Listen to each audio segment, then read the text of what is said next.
ಮನುಷ್ಯನ ಎಲ್ಲ ಸಂಬಂಧಗಳ ಆಧಾರವೇ ನಿರೀಕ್ಷೆ. ಪತಿ ಹೇಗಿರಬೇಕು? ಜೀವನವನ್ನು ಸುಖ ಸಂತೋಷಗಳಿಂದ ತುಂಬಬೇಕು. ಪತ್ನಿ ಹೇಗಿರಬೇಕು? ನನಗಾಗಿಯೇ ಸಮರ್ಪಿತಳಾಗಿರಬೇಕು. ಮಕ್ಕಳು ಹೇಗಿರಬೇಕು? ನನ್ನ ಸೇವೆ ಮಾಡಬೇಕು, ನನ್ನ ಆಜ್ಞೆ ಪಾಲಿಸಬೇಕು.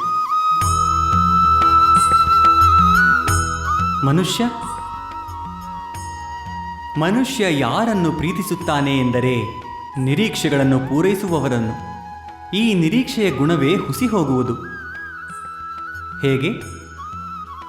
ಈ ನಿರೀಕ್ಷೆಯು ಮನುಷ್ಯನ ಮೆದುಳಿನಲ್ಲಿ ಹುಟ್ಟುತ್ತದೆ. ಯಾವುದೇ ವ್ಯಕ್ತಿ ಅವನ ನಿರೀಕ್ಷೆಗಳ ಬಗೆಗೆ ತಿಳಿದುಕೊಳ್ಳುವ ಸಾಧ್ಯತೆ ಇಲ್ಲ.